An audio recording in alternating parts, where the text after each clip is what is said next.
掌声有请多多。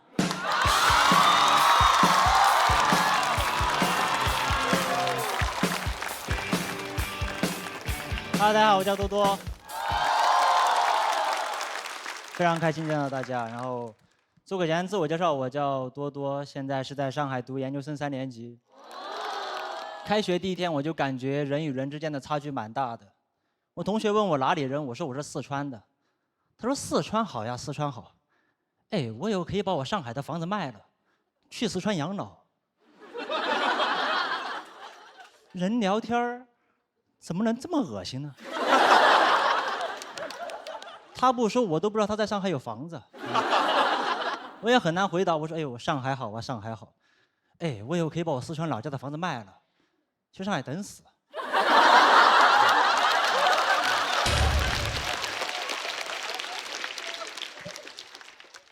有的时候我也感觉有点自卑啊，我就很害怕他们问我平常喜欢干什么，因为我最喜欢的就是玩手机。但你说自己喜欢玩手机，就好像说自己是个 loser 啊！我喜欢不思进取、自暴自弃，很羞耻，很难说出口。我都说我喜欢玩手机，玩手机啊！要不自觉带过去啊。但其他人说他们的兴趣爱好就说得很自信。我喜欢潜水、爬山、野外露营，不太理解，又是野外又是下水又是上山，我总感觉这帮人没有进化完全。我们的老祖先就是一步一步花了漫长时间，从海洋到陆地，才从猿人进化成智人的。智人就应该玩智能手机啊！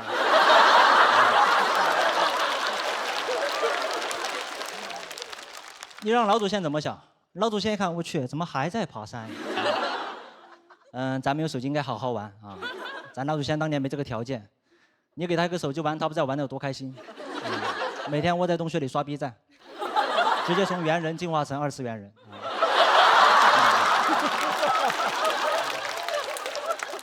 就我真的很难理解他们那些爱好所带来的快乐。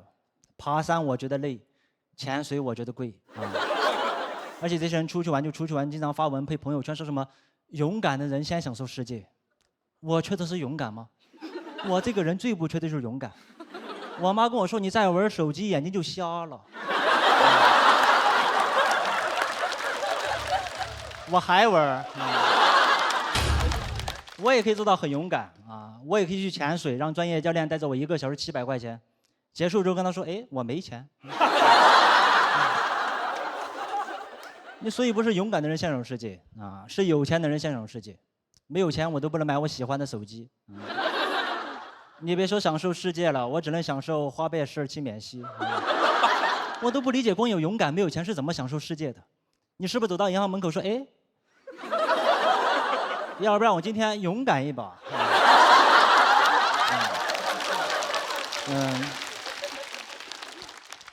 我感觉这个社会对玩手机充满偏见啊！什么学习不好，手机玩多了；眼睛不好，手机玩多了；睡眠不好，手机玩多了，那咋了？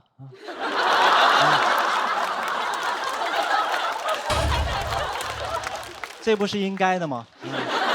手机带给你这么多快乐，你受点伤害怎么了？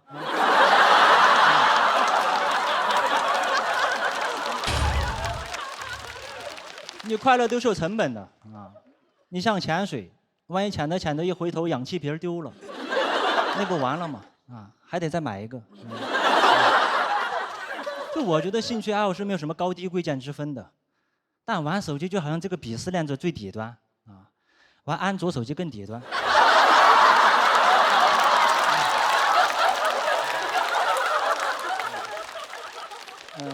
你像喝酒也会对身体有害，但你在上海这种城市，你说你喜欢喝酒，听起来就比喜欢玩手机更体面一点。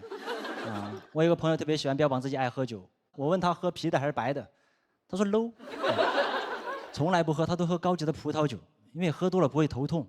哎，我说你为什么不直接喝水？我问他高级在哪里，他说他的葡萄是法国产的。我不知道他拽什么，我的苹果还是美国产的。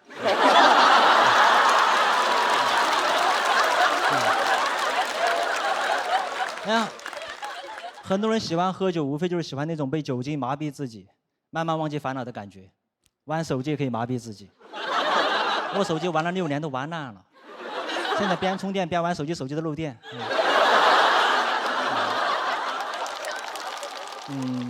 我觉得很奇怪啊，明明大家在玩手机，你很难光明正大的把它大大方方讲出来。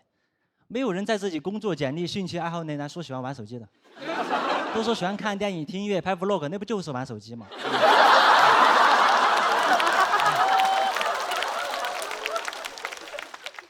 你干嘛不能大大方方讲出来呢？啊，你对手机来说很不公平的。你手机帮过我们缓解过很多尴尬，有的时候在电梯里遇到一些半生不熟的人，你真的不知道说啥，你都低头玩手机。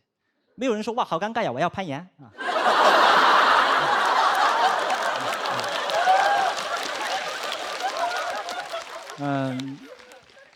我知道大家今天的手机都被没收了啊。你们以为是怕你们录音录像吗？啊，其实是怕这个思维导师点评太尴尬的时候，帮着你们。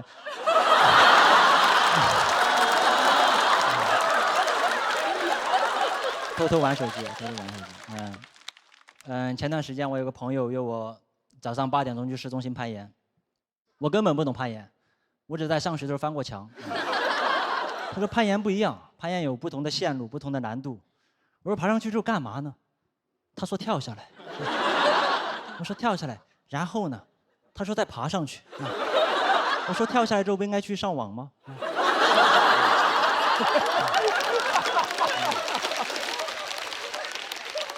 我那天到了攀岩馆之后，我就看见我说我肯定爬不上去。我说咱能不能坐电梯啊？他说你相信我。他说攀岩是一种高级的快乐，是一种你经历重重困难，最后达到目的地会产生一种征服感。我说征服感。我为了来攀岩，我定了早上6点钟的闹钟，挤了1个半小时的早高峰地铁，换乘了3次，有不同的线路，不同的难度啊。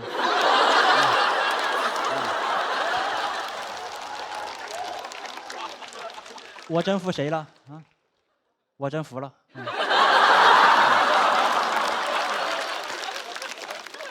我最后还是跟着他爬了2个小时墙啊！结束之后，唯一的感觉就是累得想死。我为了缓过来，在床上玩了2天手机。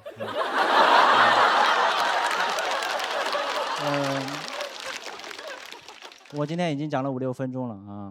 我想去玩手机了，拜拜，拜拜。谢谢多多，谢谢。喜欢多多这段表演的朋友，千万不要忘记为他投票。3、2、1，请投票。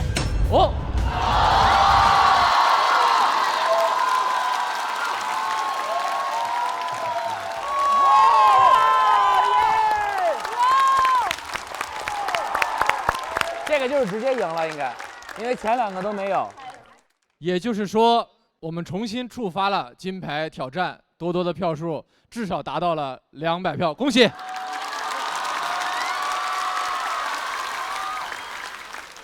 其实多多是老朋友了。对，我其实洗单衣的时候来过1次，然后那次走得比较快。国仔知道，去年其实多多没有在台前，也一直在幕后帮大家，对不对？是，兄弟一直在帮忙当编剧，然后跟我们一块儿，然后卡。对。其实只要不让我写论文，我写啥都可以。但是今天这么好哇！谢谢，厉害，了不起，为你高兴。啊，谢谢。而且他讲的这个点特别的准，又小又准，是吧？我看各位也是频频点头。博哥，你平时玩手机肯定也玩，是吧？我这个恨自己，有时候恨的。我有一次我查过我自己的1天里边的这个看短视频的以及玩手机的那个时长，我不敢相信。要勇敢一点，面对自己。10个小时啊！才10个小时，还好啊。10个小时还好啊？但是1天有24个小时啊！我心放下了。我天哪啊！我觉得特别好，就举重若轻啊，又轻松又有意思啊。然后有的梗就一看不是说是设计大招，这个把那弦拉得满满的来的，就回手一拍，跟我们小时候玩那个拍手似的那个，特别好。这判若两人，真的和第1季的你完全不一样。是吗？啊，然后我看您上来演的时候，其实我就对这一季有一个新的认识。我觉得就是很多老朋友来啊，比如说之前拿过名次，他们到这儿就特松特放松啊，无所谓，赢不赢，输不输无所谓。你反而比前2年来的时候那个状态要超出不知多少倍去。啊，而且您这个切入点又好，讲的都是大伙儿的心声。这2年没白玩手机，反正。你说段子，我觉得会让人挺着迷的，就是你的那个逻辑特别的妙，然后你就会觉得听着，真觉得本来我们都觉得这是一个弊大于利的事儿，然后你听着他就觉得哎，还真是那么回事儿。还真这么回事儿，然后你就直面自己的这种欲望，然后就被你说服了。很厉害。我其实就一句话，我觉得好脱口秀就是不管是讲自己相信的，还是反讽的、荒谬的，最后就是自成逻辑。像马思纯讲那样，就说服了，觉得有道理，对呀，刷的对呀。你怎么那么尴尬呀？玩会儿手机吧，要不？我今天主要就是有点没有想到，这么观众支持我，然后有点缓不过来啊。是。你当时线下演的时候怎么样？其实现在这段有点不稳定。如果是年轻人还好，但是遇到一些中年人，他们就恨我。你怎么能感受到他们恨你？他们就是觉得你就是看着你就完了，感觉这个国家的未这个未来这么脆弱吗？他们一天才玩10个小时手机。对呀。但我觉得我也是这种感受，就是好的脱口秀，包括好的喜剧，有的时候上来是个歪理，但他说着说着，你只要接受他的这个论证的过程，包括他的叙述的方式，你最后发现他有他的道理在。你可以不接受这一整套叙事，但是如果你接受了他的逻辑，其实他是对的。但你知道他的讽刺里面还套着讽刺，你看他有一句，他讲说，我是早晨6点钟起床，那个坐地铁1个半小时，换了3趟线，每趟线都有自己的难度，但他是去攀岩。那还有是做那个长途通勤去工作的，所以你是讽刺里面套着讽刺，就你不同的人，你什么角度吧，你都能够感受到你的那个讽刺，所以这是特别好的。我觉得，讽刺不重要的，大家笑开心就 OK 了。谢谢。因为多多开启了我们金牌挑战，而略显遗憾，前面鸭绒和小海没有开启这个环节，说明多多的得票是超过2位的。那根据规则，2位要先前往待定区，在去之前，我们看一下鸭绒和小海的得票情况：142、193。但按照规则，2位要先前往待定区，而按照规则，无论是第1位挑战的演员，还是第2位的演员，开启了金牌挑战，我们这一轮的挑战将重新开启。所以说，有人要向你来抢这块金牌，我们看一看。会不会有演员发起挑战？请看大屏幕。张成抢金牌，抢金牌！哇！无人挑战，直接晋级，请为我们展示他的票数。216票，恭喜！满分就220。啊216。哇！满票吗？目前最高了吧？强共鸣，他这个就是。请直接前往晋级区并领取你的复活金牌。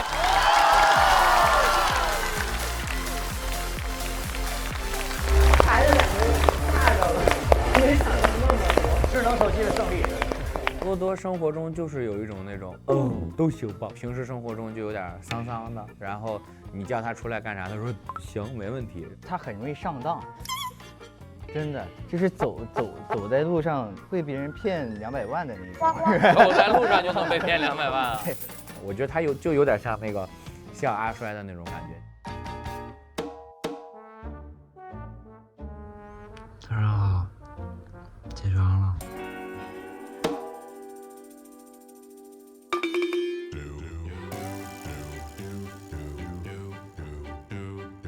大家能不能给我买个手机啊？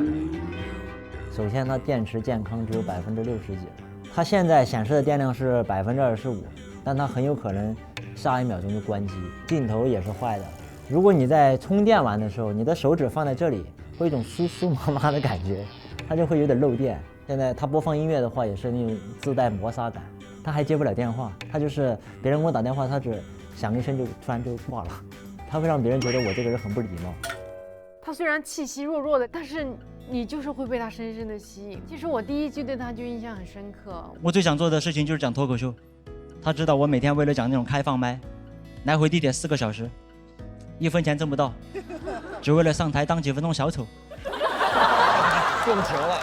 单口这条路特别漫长，我才刚刚开始，就这样。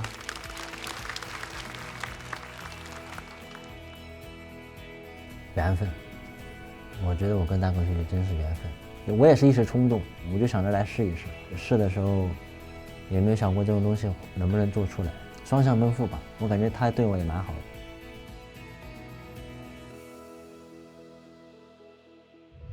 接下来要上场的这位朋友是老朋友了，是大家的老朋友，也是喜丹的老朋友。身高1.58米，但八字很硬。加油加油加油加油加油加油加油加油加油！他要分享接下来1年他的变化，我们掌声有请王悦。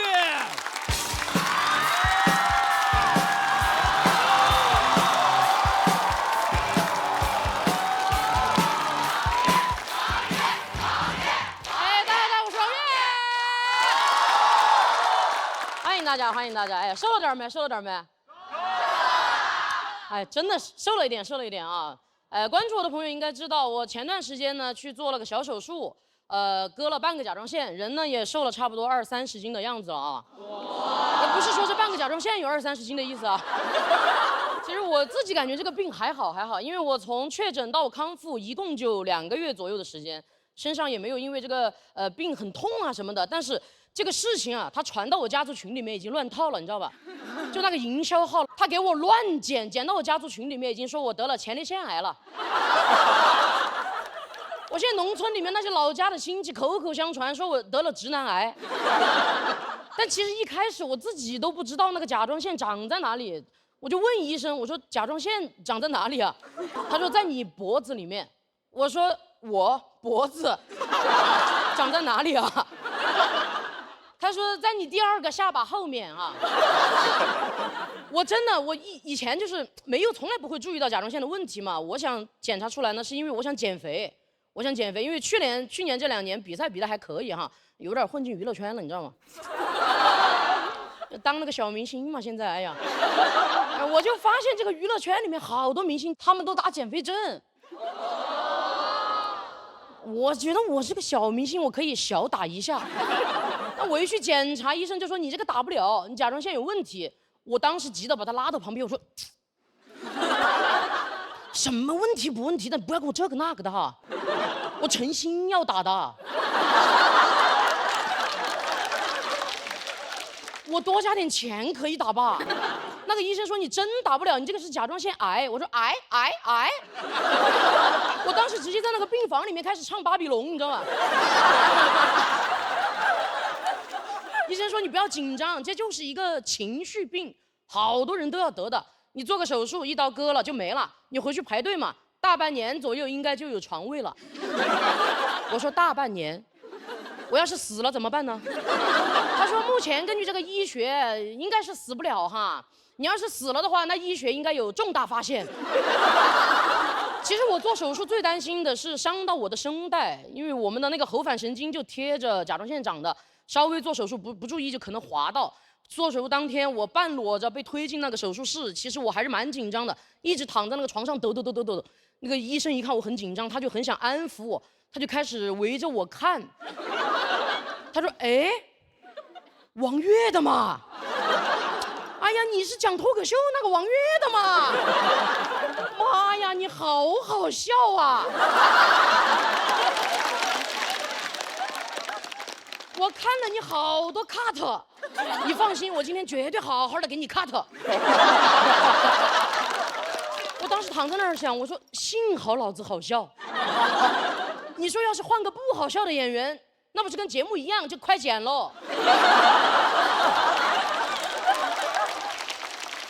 手术做完你们也听得出来哈，我现在声带其实没有被影响到，全身上下没有什么别的变化，最多就是多了一条刀疤而已。但是医生很专业，他直接把那个刀疤他开在我颈纹上，藏在我第2个下巴后面。我现在全身上下多了一条刀疤，但是我少了一条颈纹，你知道吧？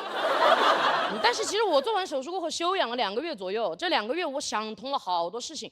我以前真的不知道我是一个情绪很稳定的人，我不知道我为什么会得这个病。我后来想通了，就是因为我情绪太稳定了，太稳定了。你们想一想，那种原地有风，他当场就能发出来的人，他会得癌症吗？他不会，他得到尊重，是吧？我以前一直以来都是一个为了生存，我非常的内耗、非常圆滑的一个人。但我觉得一个圆滑的人，不代表他没有棱角，他棱角全部都被包在里面，每天都在里面磨自己的甲状腺。我做完手术过后，真的可以说是性情大变，真的。以前还有半个甲状腺给我拦着，现在根本就拦不住了，真的。我甚至都在想，我说我得这个病到底该怪谁？怪全世界。每个人都动了手的，真的。我跟你们说，我首先就要怪那些打减肥针的明星，要不是他们，我查得出来我这个病吗？真的，我发疯了，乱怪，我不管了哈。这还要怪我那个原生家庭。我去年不是一直在节目上面讲了很多原生家庭的故事嘛？节目一播出，我那个原生家庭像鬼一样撵上了追着我骂。具体是谁我就不说了哈，反正不是我妈妈啊。给我发消息，他说怎么生出你这样的东西啊？你录的什么烂节目？我要去起诉爱奇艺。他当时那个情绪比腾讯都激动，真的。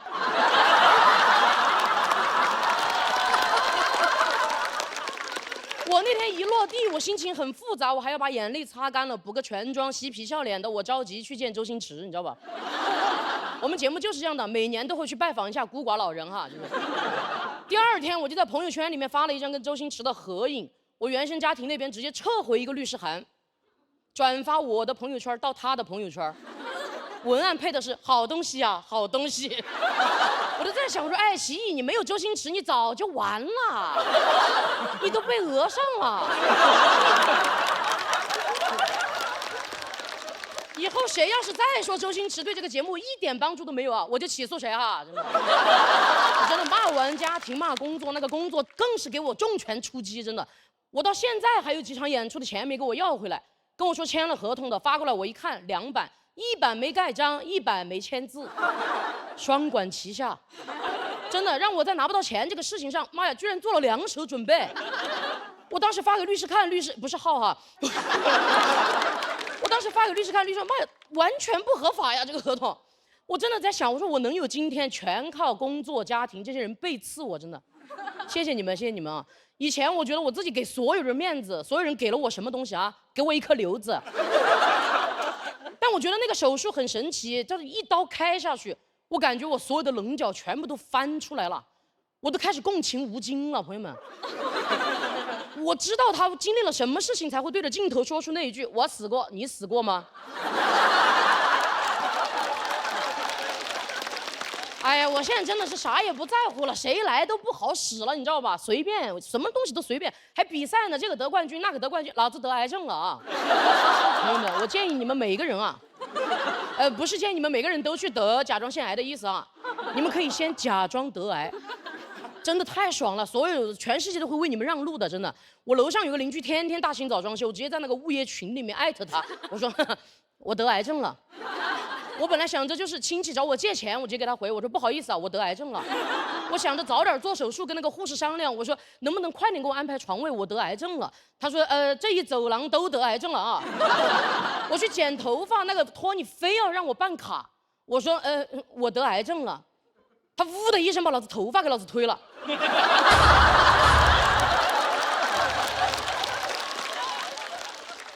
我那段时间真的看起来就像出家了，你知道吧？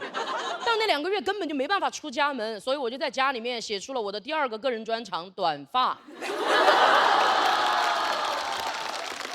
我真的回想起以前，我觉得我一直都活得像一个蚌。你们见过蚌吗，朋友们？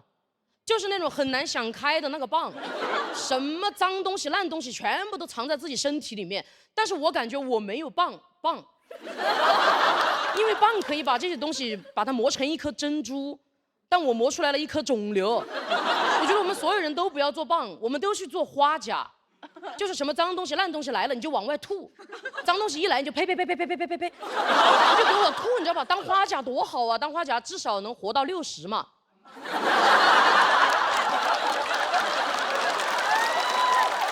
花甲之年啊，真的。我今年真的也刚刚过了30岁的生日，我觉得我们大家都还有大把的时间要生活，真的。从今以后，我就当那种一粒沙子我都容不下的花甲。你们这些伤害我的人，你们都给老子滚吧！你们这些沙子，大沙子。谢谢大家，谢谢大家，谢谢。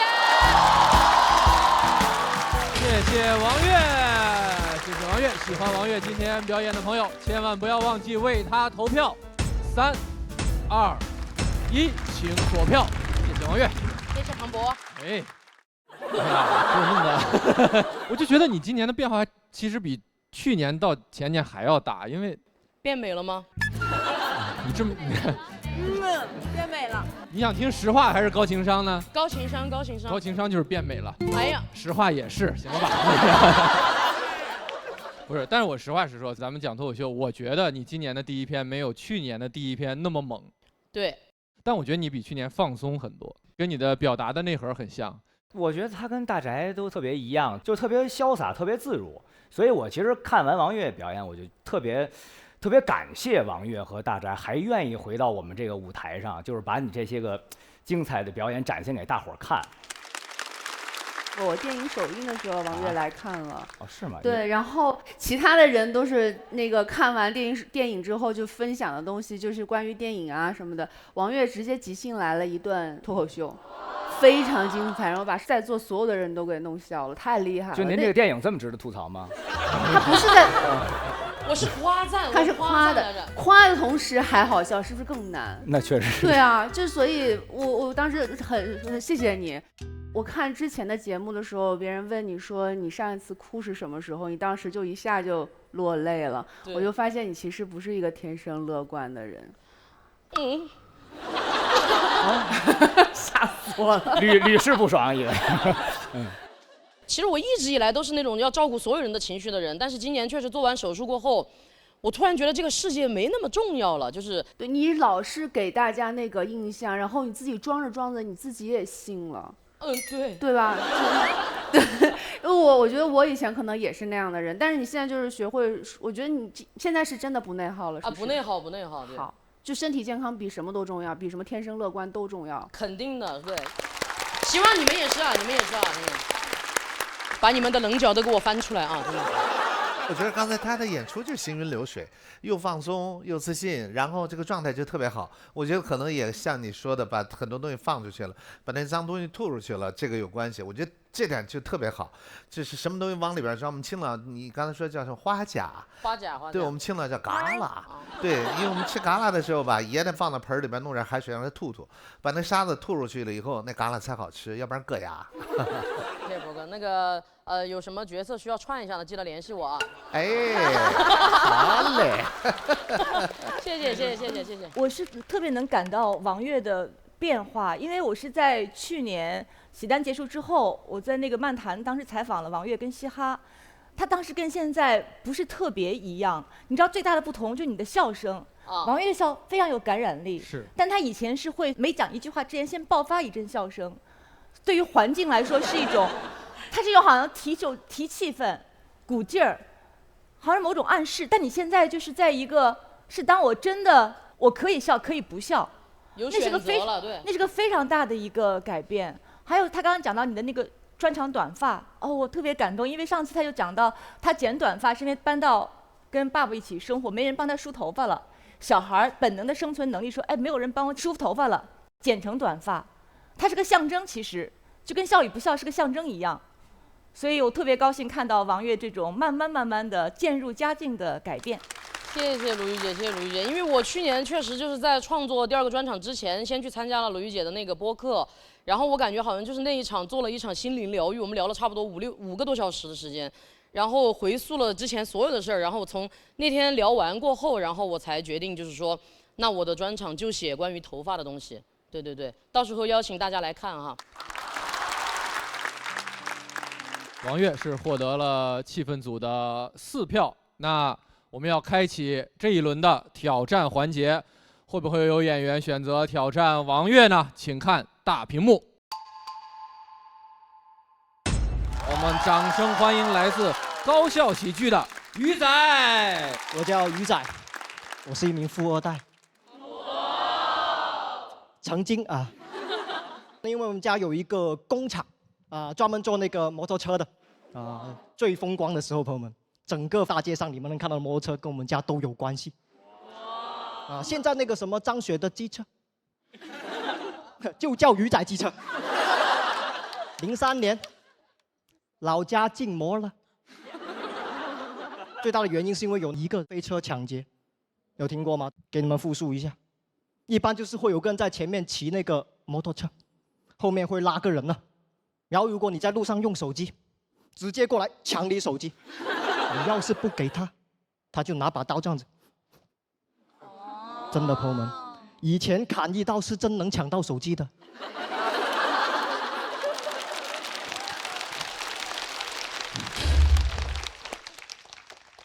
而且呀、你只需要拉一个人。谢谢鱼仔。那观众的结果会是如何呢？请看大屏幕。恭喜王悦188票，鱼仔112票。按照规则，请鱼仔暂时前往待定区。我们也恭喜王悦直接晋级。 30岁过生日那天，我跟妈妈在海口，因为我在养病嘛。我们2个人在海边去散步的时候，我就就是油然而生的很想感叹一句，我说哦，我觉得30岁好好，就是终于到了那种不需要任何人为我的人生做决定的年纪了。我觉得王悦今年也展现出一种很洒脱的气息。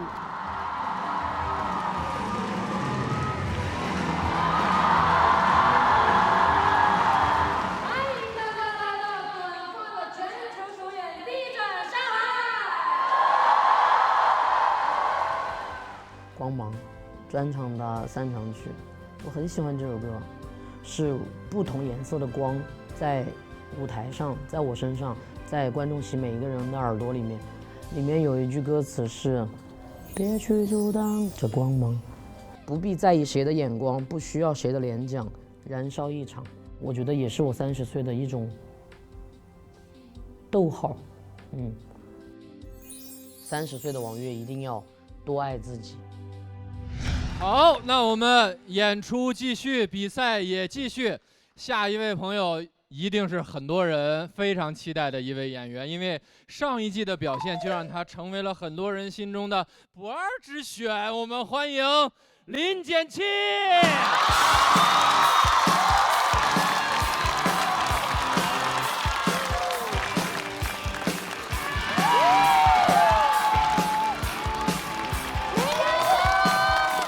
Hello， 大家好，我是林简庆。Hello。哎，我最近的思绪总是非常的纷飞，我怀疑自己是 ADHD， 所以第一次去了精神科，窗口让我报手机号，我突然觉得每个人报手机号的停顿很有意思，对吧？有191、862。18滴滴7这种335报法，也有191、8621、8滴滴7这种344报法。我一直想试试29报法，19、1862、18滴滴7。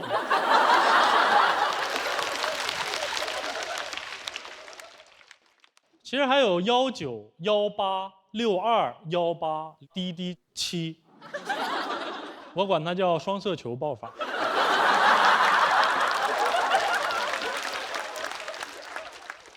在号码里面有321的人，报出来会不会变数？191、3、2、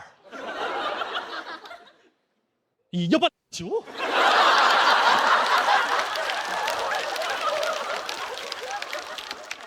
大夫问我是不是容易分心，别人说话无聊了就会走神儿，所以走在盲道上算不算是一种阅读呢？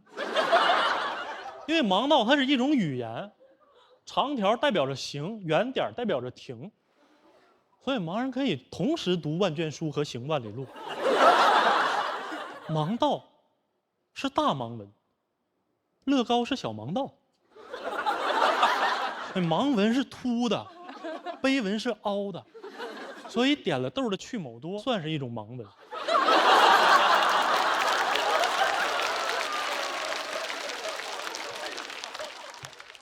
扎了眼的苏打饼干算是一种碑文。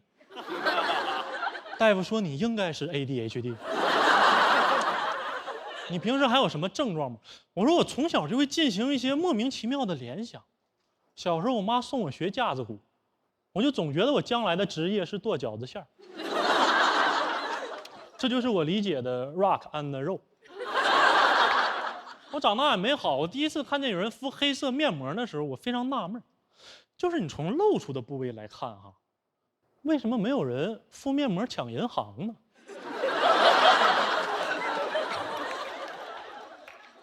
给你10分钟，必须把钱交出来啊！到点我该摘了。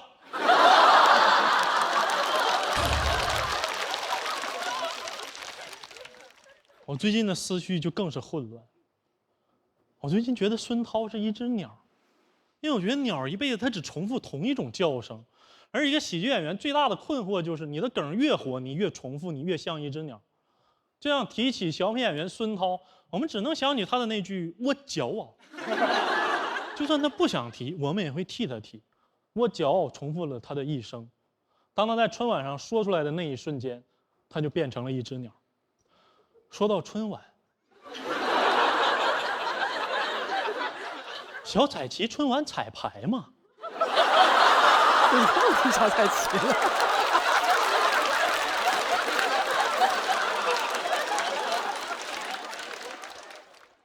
大夫说你能看我一眼吗？你平时社交怎么样？我说我社交完全没问题，但其实有时候我去别人家做客的时候不好意思说走，每次到最后我就只能一边穿衣服一边嘟嘟嘟嘟嘟嘟。我搬家的时候也会放上爵士乐，和每一件家具跳最后一支舞，嘟嘟嘟。所以我社交完全没问题。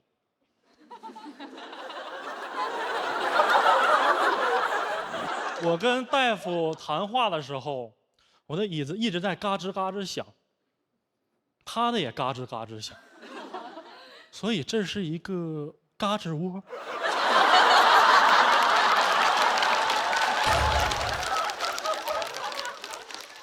我不能再走神了，我一定要专注，我感觉耽误大夫太多时间了。这个时候我突然觉得枕室好热，我抽出了一张纸巾准备擦汗，我发现纸上有一朵花。所以就是这种纸上印花的厂商算不算是一种出版社？我展开纸的时候闻到一股果香。其实我觉得管无花果叫无花果非常没有礼貌。没有你就别说了。你会管太监叫无？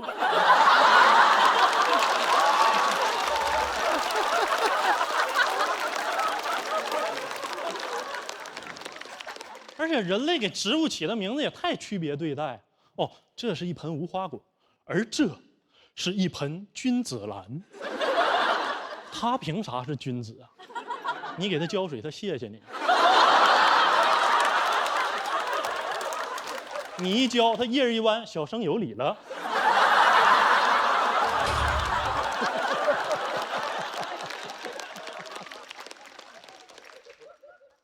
墙上的挂钟一直在滴答滴答响，所以这个世界上有没有那么巧的事，就是你家里有老式钟表的同时，晚上你再看恐怖电影，贞子爬出电视机的那一瞬间，正好到了12点，于是贞子一撩头发，啊，布谷。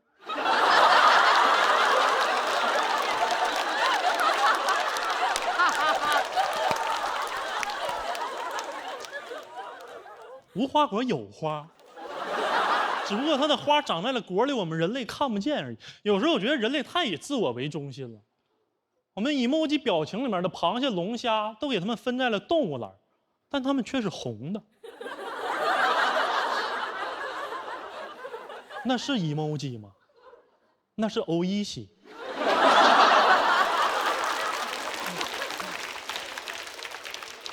那是饭，那是饭 emoji 了，下来咪西吧。比奇堡没有一个人觉得蟹老板很香吗？就，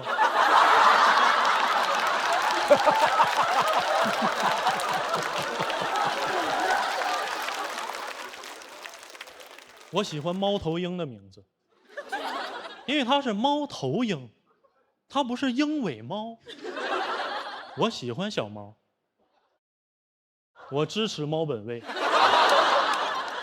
我很讨厌猫头鹰的外国名字 ，OWL， 嗷。猫头鹰叫嗷，这个名字起的是不是有点太草率了？我就感觉是2个动物学家在森林里，一个冥思苦想，哎呀，发现了一个新物种，起个什么名字呢？然后另外一个心不在焉 ，Billy Jean my love，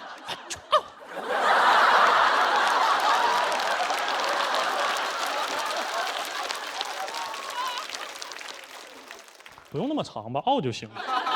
你让猫头鹰怎么介绍自己，对吧？第一次跟狮子见面，你好，我叫赖，你叫什么？嗷。狮子说，我叫也是嗷啊，我天天在电影片头，嗷，嗷，我干啥呢？以你的名字呼唤我。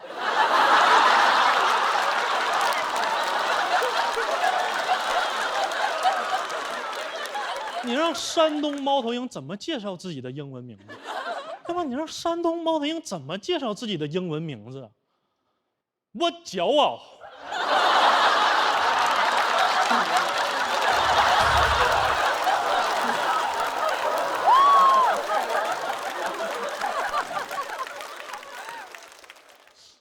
所以孙涛真的是一只鸟。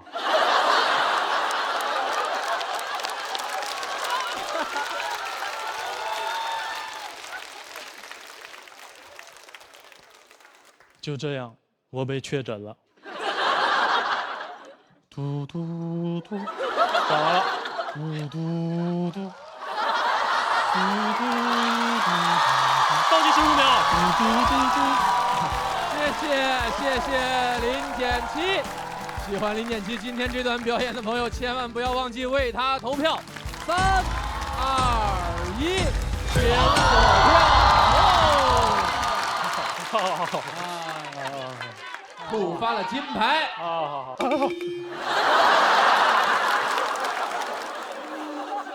这段表演，咱们从何谈起呢？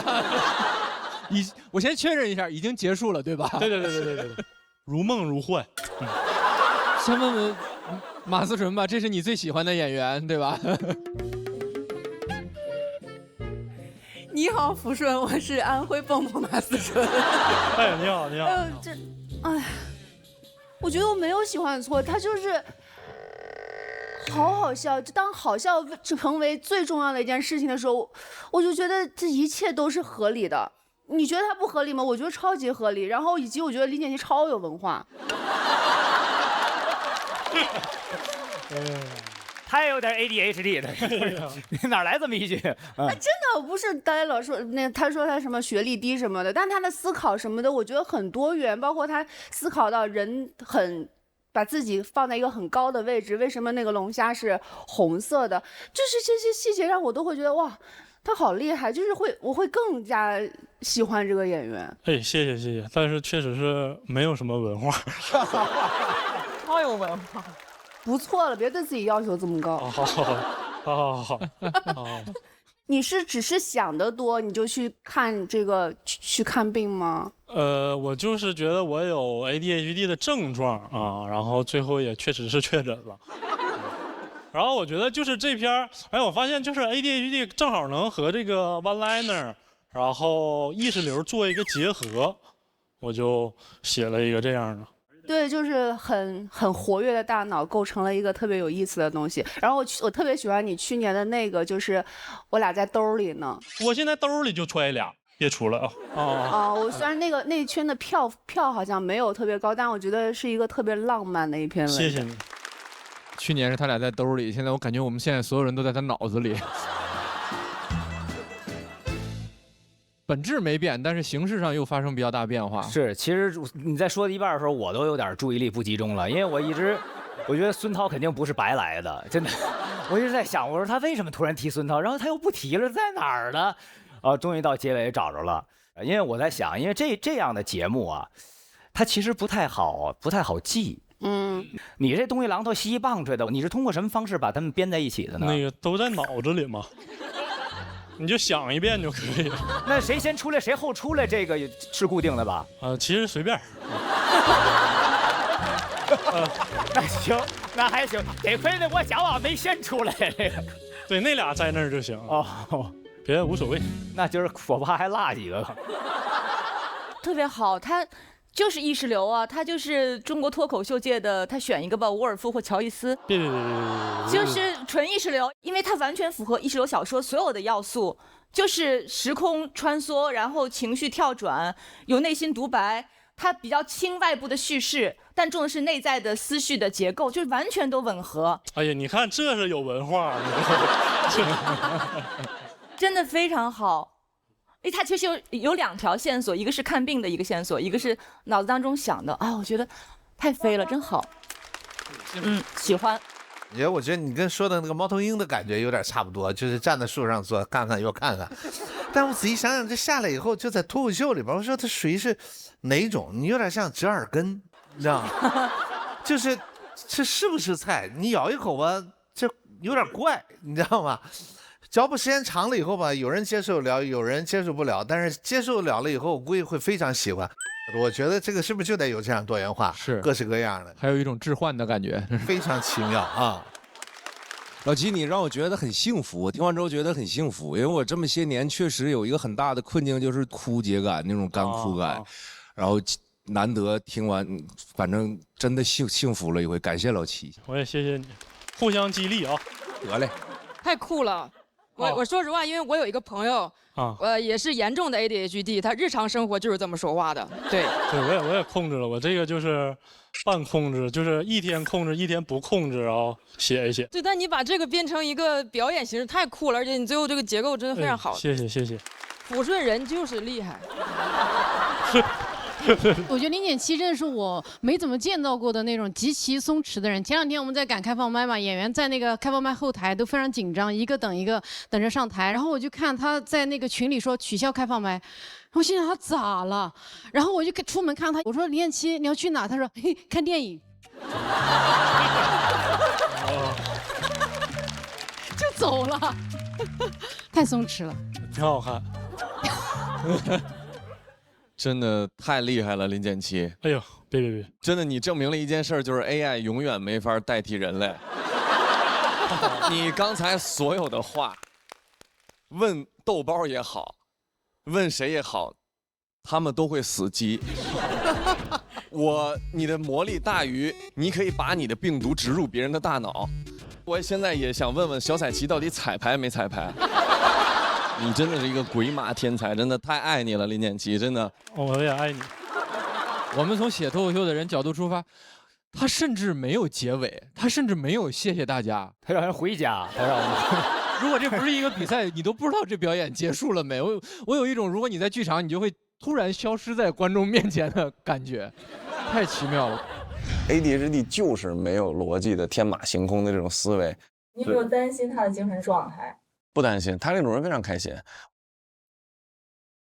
那你当时报金牌了，心情是？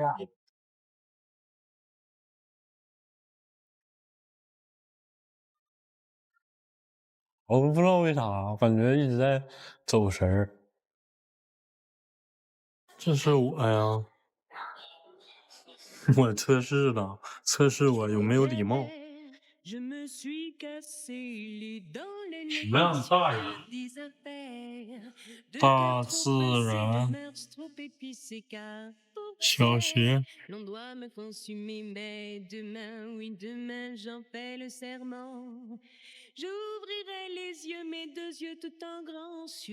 0.7，就是喜剧大师就可以。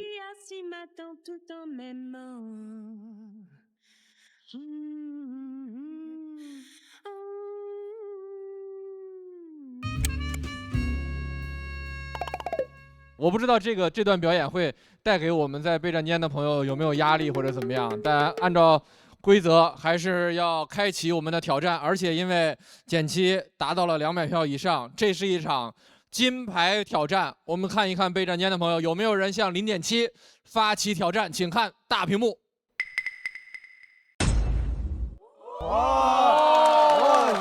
只有一位朋友接下来这位朋友的表演，他也有他的特别之处。徐不弃，他的表演会有道具，而且是这个舞台上其实大家见过，但是很久没有出现过的道具了。究竟会是什么呢？掌声有请徐不弃。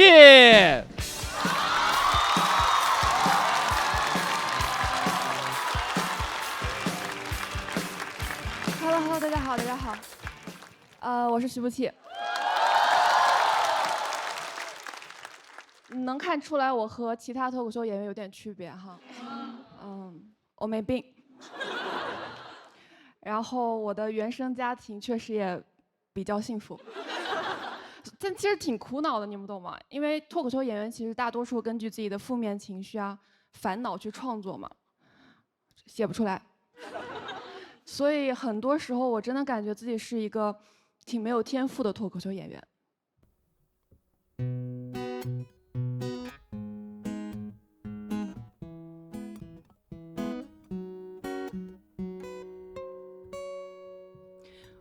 我的原生家庭很糟糕，因为父母关系太好，他们相敬如宾，从不争吵。我爸会打我妈手机号，我好想写个段子逗你们笑，可是烦恼根本找不到。直到今天，妈妈突然冲进我的房间里，说：“你怎么还不着急？都快30好几。”我一边说着啰嗦，一边窃喜。我终于找到负面情绪。妈妈说：“等你30好几，就只能找弟弟。”哦，烦恼在哪里呀？烦恼在哪里？再这样下去，我真没竞争力。还好我没啥钞票，还能闯穷人的赛道。第2天我把工作找，你猜怎么着？双休有社保。哎，不过总算可以骂职场了，对吧？我可以天天熬夜，天天脱发，天天开会，天天加班，挤早高峰地铁，想想都心酸。然后我第1天就早退，在电梯撞到老板，手里拿着公司顺的厕纸和饼干。这将是最完美的一天。我在接近喜剧的边缘，我说老板，我今天一点活都没干。他说你也挺累的，每天也不骑车拎着电瓶来公司充电。我说老板，你快点骂我几句。他说我可不敢惹你，因为我知道你干喜剧。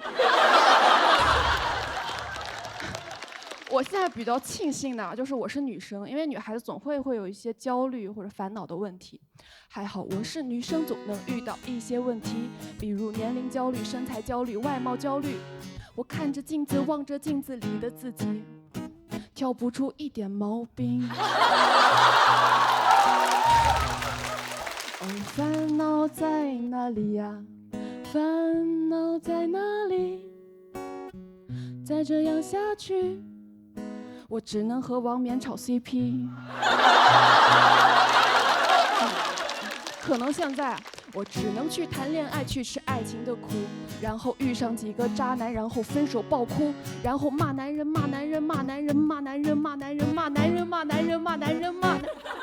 可是男人在哪里呀？男人在哪里？我只有我自己，完全没人惹我生气。直到后来我遇到那个坏的男孩，我白天跟他吵架，晚上整理素材。他白天不出门，晚上也不回来。后来我才知道他也报了开放麦。他说我的原生家庭很糟糕，他抄我段子，而且一字不落的抄。他说男人在哪里呀？我说警察在哪里呀？警察在哪里？他说他这可不算抄袭，因为他弹的是尤克里里。直到我今天外卖超时，我才有些窃喜。一开门我就不说话，假装很生气。小哥说他车没电了，满脸的歉意。我看着他的脸，陷入复杂的情绪。哦，弟弟在这里呀，弟弟在这里，生活都不容易，偶尔没电真的没关系。哦，对了，以后每天来公司找我，我会把电瓶充满电给你。其实这些烦恼，我和你一样也不少。我续写故事的美好，是我期待世界的草稿。希望你也不烦恼，烦恼根本找不到。希望我也不烦恼，只是写个段子逗你们笑。谢谢各位。谢谢徐福气的表演，喜欢他这一段表演的朋友，千万不要忘记为他投票。3、2、1，请投票。谢谢大家，谢谢大家。想先问一下，为什么会挑战林简七？我有点冲动了。因为他刚才在唱歌，我说哎，是不是到我可以上了？我在哼哼。然后他又说他有那 ADHD 嘛，我想想看，我又是一个很幸福的，然后是不是就攻击他？然后我按的时候已经倒计时了，又没办法取消了，就。但是其实台上很稳，是吧？我看博哥听进去了。太好了，我觉得，突然看到了一个这么美好的，而且他唱的好哎，唱的真好。然后就是表达也很完美，整个就觉得是个美好，就觉得真好。谢谢。我就是因为这2个字拍的灯，就是觉得美好。而且你不觉得它像一首歌，就完全一首民谣风的歌曲，都可以出单曲啊！是，我刚才也在这想的啊。因为其实正常这种现场的时候吧，小跑音是很正常的。他几乎像是还在说着，还在节奏里边，然后中间几乎音都是准的，这了不得，这个真的是。而中间很多时候，你的那个心就被他的那个美好带着，就一阵一阵的悸动，特别的幸福。我们刚才刚经历了一个这个怪异的一个类型片哈，突然进到一个就是很美好、很阳光的一个，就是充满希望、充满美好的小片子里边，特别治愈。就是这种感觉一直在喉咙间，是那种。甚至都让我有些哽咽，就是在这个舞台上我没有见到过这样的东西。然后我中间有很多次试图想给你拍，但是我又怕打乱你这节奏，我就一直等，我等，就只能等到最后了。哎呀，就是一个您这个，一个林简七这个都不是典型性的这个脱口秀表演啊，但是都非常好。谢谢。你跟王冕是认识是吧？对，我最早其实给冕哥做过一会儿 PD。王冕更多的时候，我记得我记忆比较深刻的是，他很多时候是很愤怒的一些在输出，但是你的就是让人觉得是有幸福感的。对，冕哥的情绪会比较的大，我就做不到。但是你这个就很徐的在说，慢慢的，然后你每个气口甩出来的那个包袱跟着节奏，会让那个包袱更舒服和更让人有期待感，真的很就是大林说那种很治愈的、很舒服的听完。谢谢，也谢谢大家能就是耐心的听，这也是很重要的一部分。谢谢各位。是，提到王冕了，咱们问问一块儿战斗过的朋友吧。咱们都是王冕的手下败将，当时是好久不见，不秦老师。见郭老师。我们原来老同事是，很庆幸没有让上班耽误你，不干就对了。然后。非常开心你能够走到一个这么适合你的道路，然后真的很轻盈。谢谢，太美好了！我觉得，我刚才我们在这聊，感觉上了我们这个年纪，就想听点这种美好的、治愈的，就是很沉浸，而且你太好了，你就，哎呀，温柔、清秀的站那儿，就是让整个这个现场都就是变得就是像就是森林了起来，我觉得特别对好。，现在灯光都变成森林的颜色了。上面有只猫头鹰。这么没有负面情绪，下一轮讲什么呀？确实，第2轮还在想。因为下一轮突变了，变摇滚了，暗黑起来，其实也是有可能的，对不对？可以试试，对，都可以。确实，就是所有人我们都在说这是一个美好的氛围，我都不太想用比赛来打断这个气氛，但是我们必须把这只猫头鹰也请回舞台中央，因为比赛要有一个结果。这还真有点难的，完全不是风格。2个人都获得了气氛组的满票4票，那观众朋友会给出一个怎样的结果呢？请看大屏幕。哇，都很棒。对，恭喜林建七204票，徐步器182票，也是非常优秀的成绩。但是按照规则，还是要给你增加一点负面情绪，所以请你暂时前往待定区。同时，我们也恭喜林建七204票，直接晋级，记得带上你的金牌，哎。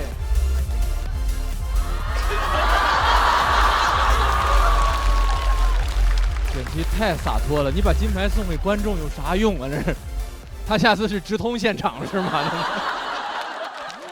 哎呀，真不一样！这一轮又是一个很不一样的对决。我觉得徐步器虽然没有直接晋级，但是其实他能接住那个，就有点像那个空中坐飞机遇到的那个复杂气流的那个感觉，还能进入他这个美好的叙事，真挺不容易的。只有童话能接住这些胡言乱语，可能。看完他的演出之后，我觉得很为他高兴，并且我看到他用这个大家很久没有看到的音乐脱口秀的形式出现，我觉得他应该被大家喜欢，因为他本来就是一个很单纯、很真实的一个女孩。我觉得喜剧不同的演员、不同的一些处境，他处理起来的这种风格都是不同的，所以我感觉他也为这个喜单3的舞台上增加了很多很多浪漫的一些气质。轻巧、浪漫又可爱，然后又幽默。怎么都会弹呀？对呀。怎么都会弹呢？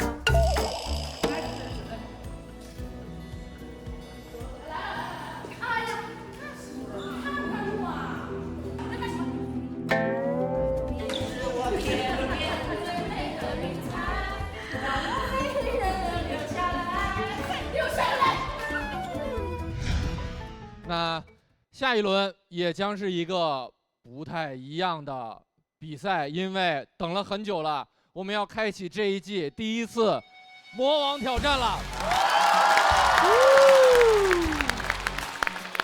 再向各位介绍一下规则：魔王下场自带1块金牌，选择挑战他的朋友，如果赢了，不光可以直接晋级，还会同时带走魔王身上这块复活金牌。但是如果没有人挑战魔王，或者没有人挑战成功的话，魔王将守护这块金牌成功，在整个第1赛段的结束之后，可以复活一位在待定区成绩较好的一位朋友。那第1轮的魔王出场会是谁呢？他是这个舞台诞生的第1位喜剧之王，也